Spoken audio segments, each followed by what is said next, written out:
ಇಂದು ಮೇಲುಕೋಟೆಯಲ್ಲಿ ವೈರಮುಡಿ ಬ್ರಹ್ಮೋತ್ಸವ. ಮಂಡ್ಯ ಜಿಲ್ಲಾ ಖಜಾನೆಯಿಂದ ಆಭರಣಗಳ ರವಾನೆ. ಖಜಾನೆಯಿಂದ ವೈರಮುಡಿ ಹಾಗೂ ಆಭರಣಗಳ ರವಾನೆ.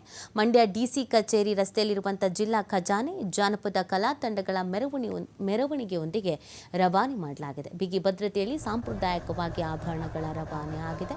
ಮಂಡ್ಯ ಜಿಲ್ಲಾಡಳಿತದ ಪೂಜೆಯ ಬಳಿಕ ಭಕ್ತರಿಂದಲೂ ಕೂಡ ಪೂಜೆ ಸಲ್ಲಿಕೆ ಆಗಿದೆ. ಪೂಜೆಯ ಬಳಿಕ ಪರಕಾಲ ಮಠದ ವಾಹನದಲ್ಲಿ ಆಭರಣಗಳ ರವಾನೆಯಾಗಿದೆ. ಮಂಡ್ಯ ಜಿಲ್ಲಾ ಖಜಾನೆಯಿಂದ ಮೇಲುಕೋಟೆಗೆ ರವಾನೆ ಆಗಿರೋದು. ರಾತ್ರಿ 8 ಗಂಟೆಗೆ ವೈರಮುಡಿ ಕಿರೀಟ ಧಾರಣೆ ಮಾಡಲಾಗುತ್ತೆ. ಕಿರೀಟ ಧಾರಣೆ ಬಳಿಕ ಮುಂಜಾನೆವರೆಗೂ ನಡೆಯುತ್ತೆ ಉತ್ಸವ.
ಪ್ರಸಿದ್ಧ ಶ್ರೀ ಚೆಲುವನಾರಾಯಣ ಸ್ವಾಮಿ ವೈರಮುಡಿ ಬ್ರಹ್ಮೋತ್ಸವದ ಅಂಗವಾಗಿ ಇವತ್ತು ದಿನಾಂಕ 28ನೇ ತಾರೀಕು ಶನಿವಾರ ಜಿಲ್ಲಾ ಖಜಾನೆಯಿಂದ ವೈರಮುಡಿ ಪೆಟ್ಟಿಗೆಯನ್ನು ವಿದ್ಯುಕ್ತವಾಗಿ ಮತ್ತು ಶಿಷ್ಟಾಚಾರದ ಪ್ರಕಾರ ಮತ್ತು ಸಾಂಪ್ರದಾಯಿಕವಾಗಿ ನಾವು 7 ಗಂಟೆಗೆ ಅದನ್ನು ನಾವು ಕೊಟ್ಟಿದ್ದೇವೆ. ನಮ್ಮ ಜಿಲ್ಲಾಡಳಿತದ ವತಿಯಿಂದ ಅಧಿಕಾರಿಗಳು ಮತ್ತು ದೇವಸ್ಥಾನದ ಎಲ್ಲ ಇಲಾಖಾಧಿಕಾರಿಗಳು ಅರ್ಚಕರೊಂದಿಗೆ ವಾಹನದ ಮೂಲಕ ಇವತ್ತು ಪ್ರಾರಂಭ ಆಗಿದೆ.